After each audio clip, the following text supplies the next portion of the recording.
ऐसा है कि गिरासनियों के देश जा रहा था यीशु मसीह और एक मिशन पे था, कहना एक मिशन था। यीशु मसीह को मालूम था कि एक व्यक्ति मतलब ढेर सारे दुष्ट आत्मा से ग्रसित है। मतलब उसको सेना बोला, सेना बोले तो लश्कर 6,000 का एक कंपनी बटालियन होता था। मतलब 6,000 दुष्ट आत्मा करीब उसके अंदर थी और यीशु मसीह का हृदय तरस से भरा हुआ था और इस बात को जानता था और किसी आदमी के लिए नहीं गया था। गांव के लोग जान रहे थे कि भगा देगा, उसको मालूम था, और वो गांव के लिए नहीं किसी व्यक्ति के लिए गया था। और इस चीज़ को जैसे हम लोग भी आज मिशन में है ना, और वहाँ प्रचार किया, ना बोला चलो। बहुत बार रहता है कि हम लोग प्रार्थना कर लेते हैं, प्रभु के साथ जुड़ जाते हैं, लेकिन हम लोग कंटिन्यू ना हम लोग उस मिशन पे हैं। है कि हम आत्मिक लड़ाई में 24 घंटा। तो जब हम आत्मिक लड़ाई 24 घंटा है भाई, तो एक चीज़ ज़रूरी होनी चाहिए कि हमें परमेश्वर की उपस्थिति में रहना चाहिए। चेला लोग अब सही बात बोला कि आपस में बातचीत कर रहे हैं, है ना, आपस में, क्योंकि उसमें मछली नहीं मार रहे थे। उन लोगों ने सारी चीज़ को छोड़ दिया। तो वहाँ पे याकूब बोलता होगा, आई थिंक मेरा ये सोच है, मेरा ऐसा है, लिखा हुआ नहीं है बाइबल में, बोलता है कि यही झील में कितना हम लोग कमाए थे, याद है ना। और पतरस भी कुछ बात बोल रहा है, लेकिन पतरस यीशु मसीह के साथ बार बार बातचीत करने वाला व्यक्ति। तो ये बात उठने के साथ वहाँ एक माहौल क्रिएट हुआ।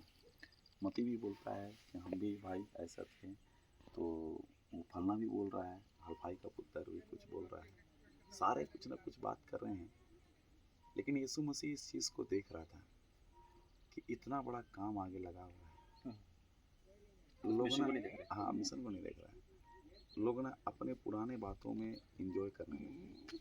ये जब मैं इस बात को प्रोफेट जी बोल रहे थे, तो मुझे परमेश्वर का आत्मा बोल रहा था, इसलिए मैं शांत था, मैं ध्यान दे रहा था उस चीज़ों को। परमेश्वर का आत्मा बोल रहा था, जो बातें पीछे रह गई है ना। बहुत बेहतरीन वचन है, मैं बता रहा हूँ, ये वचन मुझको बार बार बात करता है, मैं आपको बता रहा हूँ।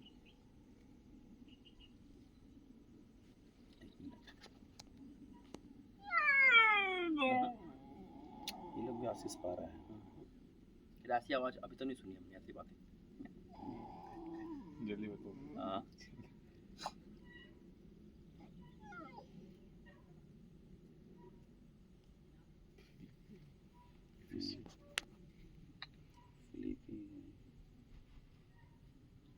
लूका 8 में नहीं, फिलिपी या मतलब नहीं कि मैं फिलिपियो 3:12, या मतलब नहीं कि मैं पा चुका हूँ या सिद्ध हो चुका हूँ, पर उस पदार्थ को दौड़ने के लिए, पकड़ने के लिए दौड़ा चला जाता हूँ, जिसके लिए मसीह ने मुझे पकड़ा है। कहीं ना कहीं हमको और आपको पकड़ा, हम रेस में हैं, मिशन में हैं, हम दौड़ रहे हैं। और चेलों को ना यीशु मसीह पकड़ लिया था, और उस पदार्थ को, उस चीज़ को, कहीं ना कहीं हम हर दिन में एक मिशन पे हैं। बड़े मिशन में छोटे छोटे बहुत टास्क होते हैं, उसको पूरा करना पड़ता है कि भाइयों मेरी भावना यानी कि मैं पकड़ चुका हूँ, परंतु केवल या एक काम करता हूँ, जो बातें पीछे रह गई है उसको भूल कर आगे की बातों पर बढ़ता हूँ। बहुत बार ना हमारे लाइफ में, बहुत बार हम लोग भी बात करते हैं सारी चीज़ों को, पवित्र आत्मा प्रोफेट जी के द्वारा एक बहुत बड़ी बातों को बताया कि सारी चीज़ों को भूलना पड़ेगा। कि नहीं, हम लोग बोलते हैं कि नहीं वो इतना बड़ा, तो वहाँ ये, अरे भाई वो पीछे रह चुकी है, उसको भूल कर, तो भूल कर देयर मीन्स कि उसको माइंड से ख़त्म कर दो। बहुत बार ये सारी चीज़ हमें आत्मिक हृदय से बढ़ने नहीं देती है, आत्मिक हृदय से बढ़ने नहीं देती है। जब यीशु मसीह वहाँ गया ना, ज़मीन पर रखा ना, वो दुष्ट आत्मा आने लग गया और उसको कमांड किया, बोलता है ना, उसको भी एक चीज़ बताता है ना वहाँ की, उसको भी अधिकार दिया गया था, दुष्ट आत्मा को एक अधिकार दिया गया था कि वो इतने दिन तक रह जाए, है ना। लेकिन यीशु मसीह ने उसको कमांड करता है, मेरा तुझसे क्या काम है, अभी मेरा समय नहीं आया है, बोला, है ना। तो बहुत बार क्या होता है ना कि दुष्ट आत्मा के जो अधिकार को यीशु मसीह हमारे जीवन से निकाल दिया है, हम उस पर हावी हो चुके हैं। तो क्या होता है ना कि हम बार बार ना उसको रिवील करके ना उसको इनवाइट दे रहे हैं, समझ रहे मेरी बात। तो जब हम प्रभु के साथ है ना, तो हमेशा याद रखा कीजिए कि जो बातें पीछे रह गई है उसे भूल जाएं।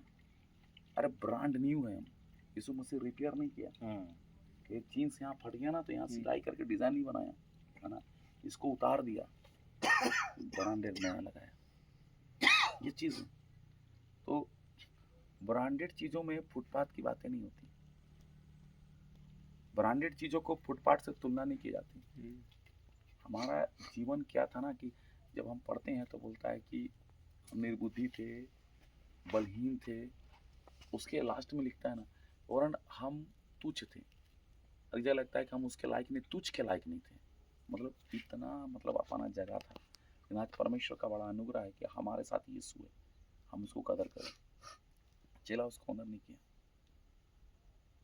पवित्र आत्मा आज भी आपके साथ है और चाहता ना कि हमेशा आप उससे बातचीत कीजिए, मन से, प्रार्थना से, सोच से। प्रॉफिट जी कितना अच्छा नाव को देखा तो परमेश्वर का आत्मा इसको बता रहा है कि इसी नाव पे मैं चला, क्यों लोगों से नहीं बात किया। तो आज ना मैं पहले ही बोला था प्रभु से कि प्रकृति आज बात करेगी, याद है प्रार्थना करके निकला था। तो ये चीज़ है ना, ये सुंदर वादियाँ आज प्रभु से बातचीत कर रही है। मैं वहाँ गया तो परमेश्वर मुझसे बातचीत कर रहा है कि सारे चीज़ को मैं बनाया, कोई कमी नहीं है। लोग इस सुंदरता को देखने के लिए शहर को छोड़ के, आलीशान घर में रहने वाले छोड़ के सुंदरता को देखने आ रहे हैं, है ना। मेरे प्रियो, परमेश्वर का वचन ये भी कहता है यहाँ, है ना, हमने तुझे अपने हाथ से बनाया, तुझे पीस पास बड़ी भीड़ आ रही है मसीह के नाम से, है ना। लोग आज आशा भरी आंखों से देख रहे हैं कि तेरे द्वारा लोग परमेश्वर काम करेंगे, आमीन, लोगों का जीवन बदलेगा। तो ये चीज़ है कि हमें हमेशा एक शिक्षा मिला मुझे कि हमेशा यीशु मसीह को ये समझ के चलो कि हमेशा हमारे साथ है, क्योंकि वो सदैव तुम्हारे साथ रहूँगा बोला। आज भी सुबह सुबह प्रॉफिट जी ने वचन दिया तो उसमें यही लिखा था कि मैं तुम्हारे संग संग रहूँगा, चला करूँगा। तो आज हमारे साथ चल रहा है, वो कभी नहीं छोड़ता, जो वचन कह दिया कह दिया। तो कभी कभी उससे भी बातचीत करें, जैसे हम लोग यहाँ आए, प्रभु से बातचीत कीजिए, कहाँ चलना चाहिए, क्या करना चाहिए। और अच्छा है कि ये समय है कि हमको तो बहुत आनंद लग रहा है ना, तो उस आनंद में घुलिए और परमेश्वर के बड़ी आशीष को रिसीव कीजिए। और परमेश्वर का वचन बहुत सारा खजाना है, प्रॉफिट जी को ऐसा रेवलेशन दिया, उसी रेवलेशन से परमेश्वर ने मुझसे बातचीत किया। हो सकता है कि आप लोग से भी कुछ ना कुछ बात किया, देखने वाले लोग से कुछ बात किया होगा। और परमेश्वर का आत्मा यहाँ है, आपको और ऊंचा उठाए, आमीन। हालेलुया।